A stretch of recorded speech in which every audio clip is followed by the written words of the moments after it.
Come in ground control. This is Striker Star 19, debriefing my mission of seeing It Chapter 2, sequel to It. And ultimately, my report is that I didn't like it nearly as much as I thought I would. I ultimately regret to report I was actually rather disappointed in It 2. Which I feel pretty sad to say because there are really good things in this movie, but there are also just some really glaring issues I had a hard time ignoring. Especially as someone who was very, very fond of the first It. I just couldn't help but have some strong opinions about this one. Not that it's awful or shouldn't exist or anything like that. I just think that there were some major missteps in the adaptation of this work, and that's something I really wanted to discuss, especially considering this is such a difficult thing to adapt. And I say that as someone who hasn't even read the book, just from details I've picked up. I'm like, I wonder how they're going to handle that. And, you know, choices have to be made.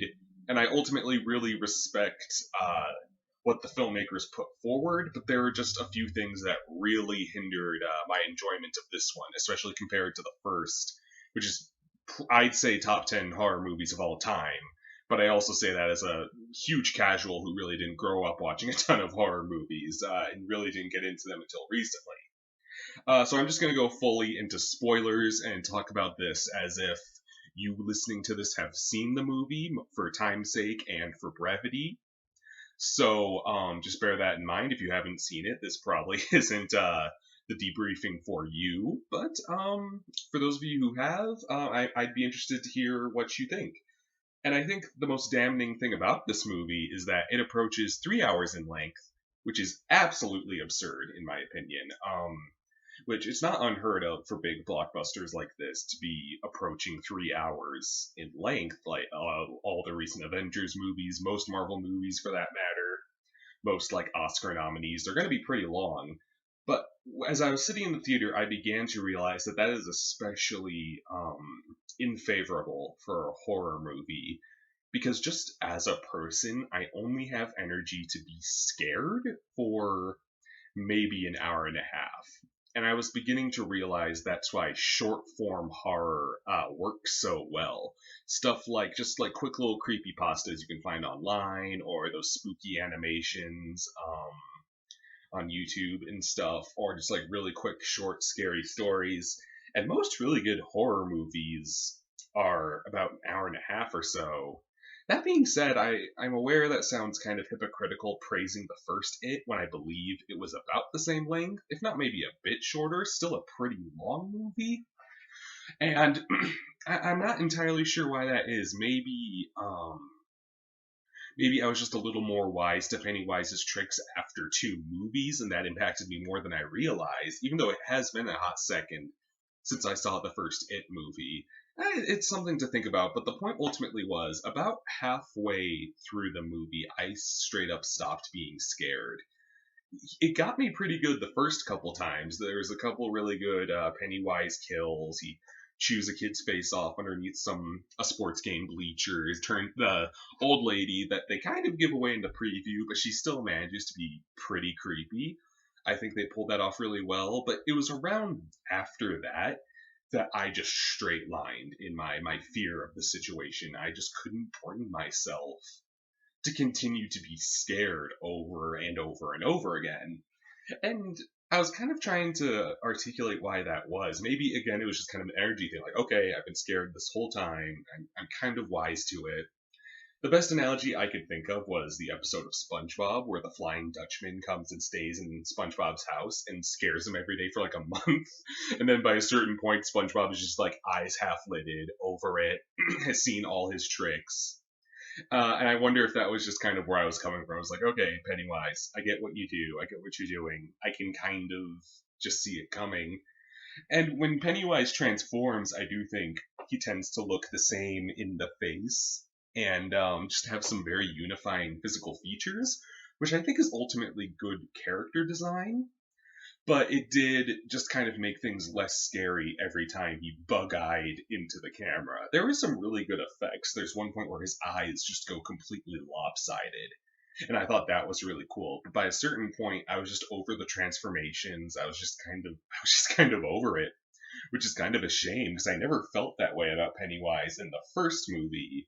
And I wonder if another part of it is because the protagonists in the first one were kids, so they feel a bit more vulnerable than when they are as adults in this one. And I wonder if that played into me fearing Pennywise just a little bit less as an audience member. In relation to not being scary, in addition to Pennywise, Henry Bowers comes back, and he's probably the worst character in this thing, and he's probably my second biggest issue. Is that if you don't remember, he was the bully in the first It movie, who Pennywise kind of recruits, you could say, and he's gone completely nuts by this point, and Pennywise sends a floating balloon to guide him out of an insane asylum. And he's just never threatening, and I don't mean to, like, I don't think it's shade on the actor. I think the actor who plays him does a fine job in this. I just think he's like consistently undercut by what's going on around him, something I'll kind of delve into later. He's just never manages to come off as menacing, and the Losers Club encounters him twice in the whole movie, and those are the two probably least scary things that happen in it. Is he stabs Eddie in the face, Eddie's fine after the fact, is like as much as the initial shock kind of gets you, and then he tries to kill Mike, and Richie kills him. And this character amounts to nothing, and really makes you wonder why Pennywise needs a human subordinate, almost. Like, it kind of makes sense that he would recruit the bully that tormented the Losers Club when they were young and kind of bring back that fear. But considering how borderline omnipotent Pennywise is established to be, and how extensive his shape-shifting abilities are, there's really no reason whatsoever that he wouldn't just be able to turn into Bowers. And I think that would have been so much better, to be honest, if he scared Richie by turning into Bowers. And so whatever that Paul Bunyan nonsense was, to be perfectly honest. So that's really a shame that Bowers was so poorly utilized. And another thing that kind of undercuts him and kind of plays into a issue in the grander scheme of the film is it really does try hard to be funny. And I feel, at the risk of being the mega woke, I'm gonna pull the wool out from over your eyes podcast or whatever, I feel that's kind of a trend that the Marvel Cinematic Universe has started, that everything really needs to be punctuated with a joke, even if jokes lately seem to amount to just cheeky observations.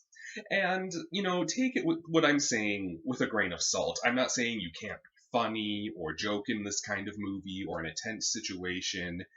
It just felt very out of place at some points. There were parts where I happily laughed and things were funny. When the Losers Club is all interacting in the Chinese restaurant and like pulling each other's legs and having a good time, that was great. And I think that speaks to the chemistry of the Losers Club as a whole. But oh my god, there are points, it kind of goes back to Bowers. After Bowers stabs Eddie in the face, he manages to kind of overpower him and escape. And then Eddie just goes, get rid of the mullet, it's been 30 years. And it's not really that funny. It's too overly specific, kind of an over-explainy, extra beat joke.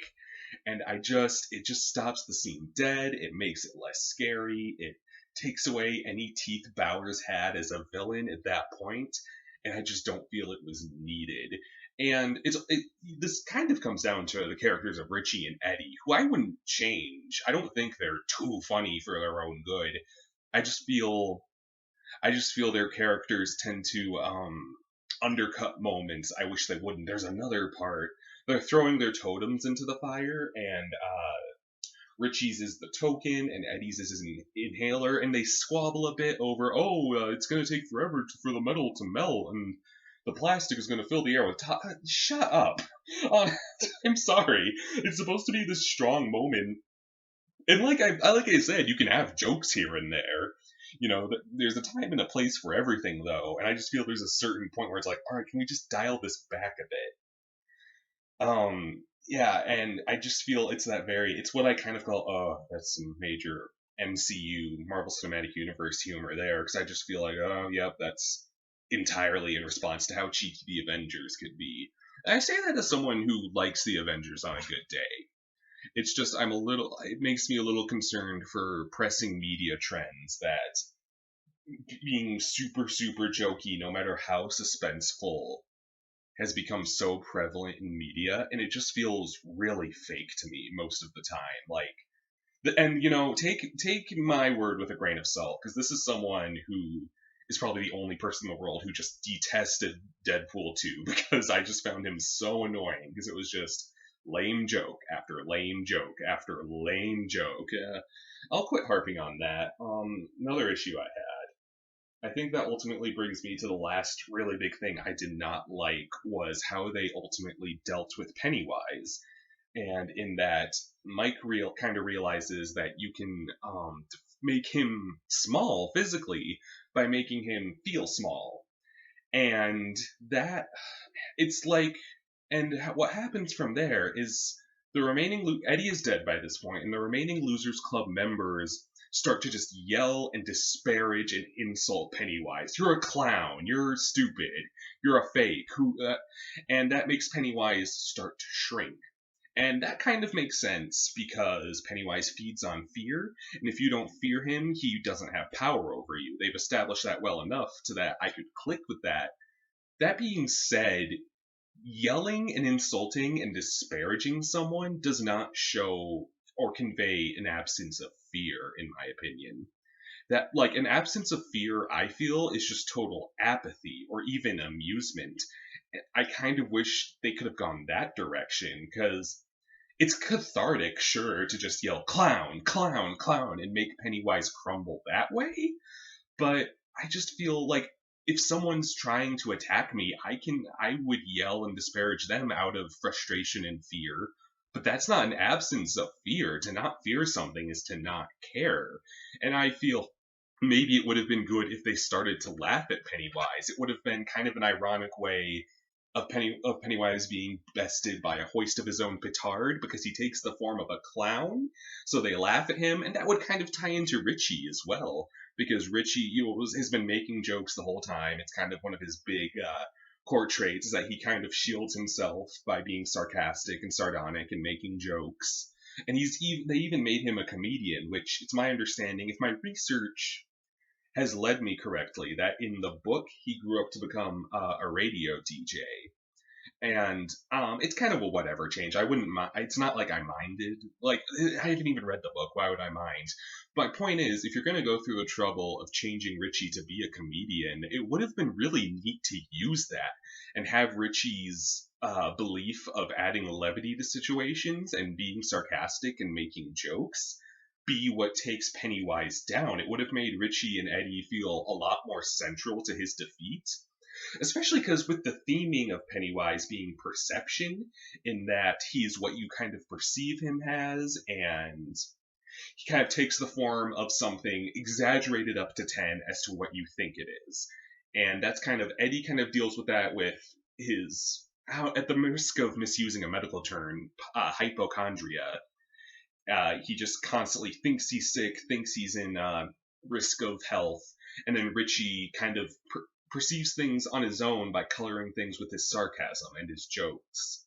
So if you had used that to defeat Pennywise and everyone just stops taking him seriously and laughs at him, I think that would have been such a better way to humiliate and invalidate that character, Pennywise, than just yelling and disparaging at him. That just felt so weak, and it just felt like kind of an easy solution. Like, we'll all stick together and overpower him with the might of just yelling at him.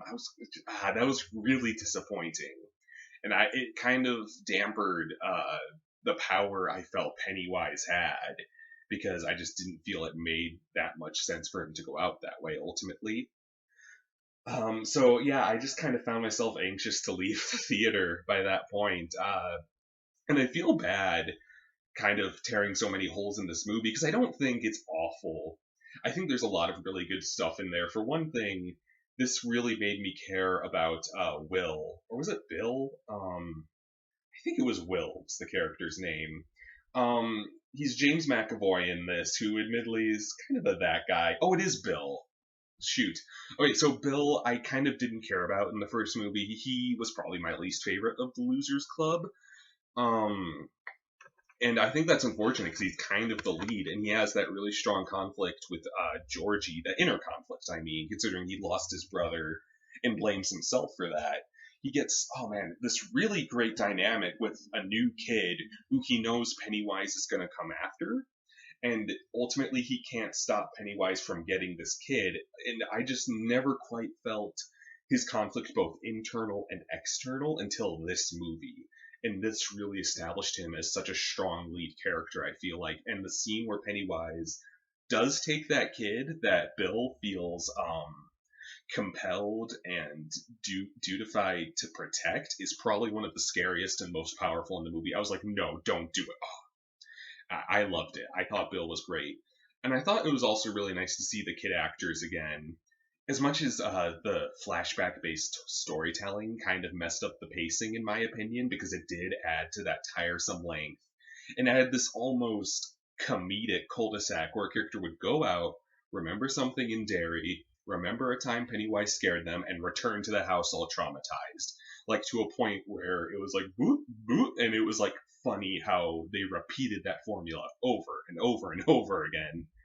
I really love seeing those young actors again because they're so great. I had the worst imposter syndrome the day after I saw the first It, 'cause I'm like, well, these kids are half my age and I'm not even half as talented as them. Especially Beverly is still so phenomenal. She was my favorite loser when they were young because I just thought she was such a strong, cathartic character. Whereas in this one, it's Jessica Chastain playing her, and she doesn't do a bad job.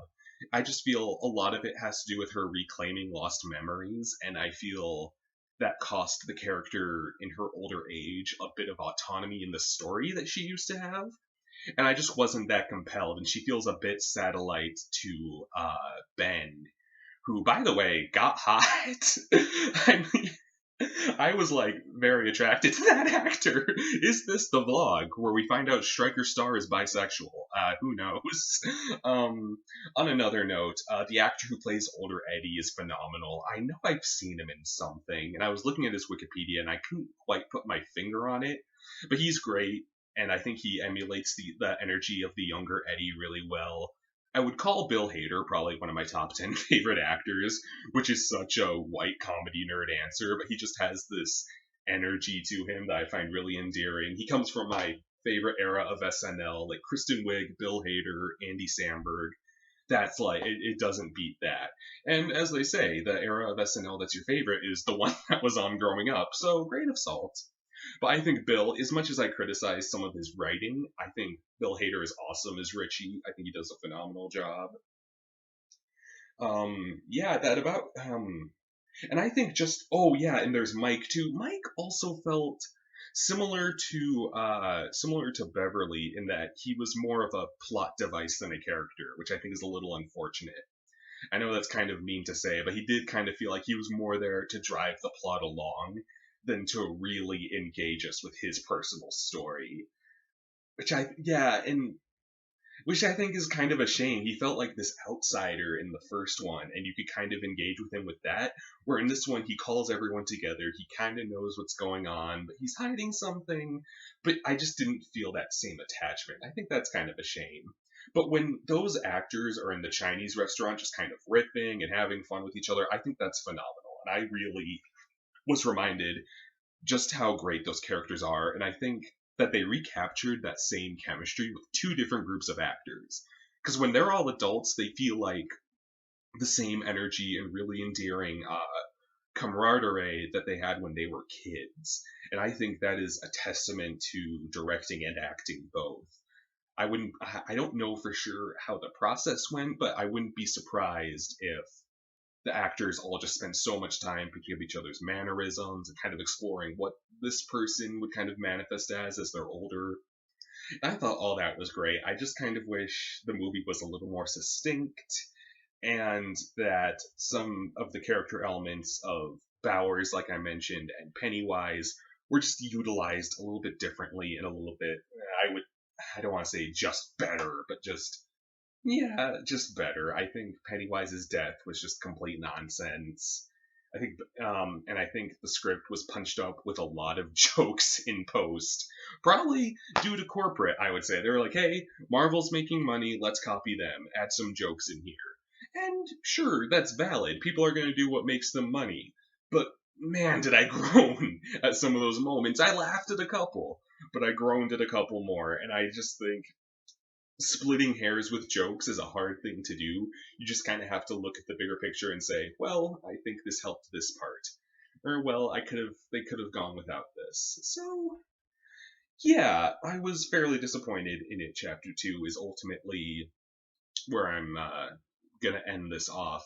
I hope you guys enjoyed this kind of mission debriefing kind of thing, kind of a quick, easy content to get out to talk about some smaller topics I wouldn't normally get a chance to talk about, and just kind of get some thoughts out there. I really hope you enjoyed listening. Let me know in the comments what you thought of it too, if you agree with some of my analysis or otherwise. And yeah, again, thanks for listening, and I hope you tune in for my next video.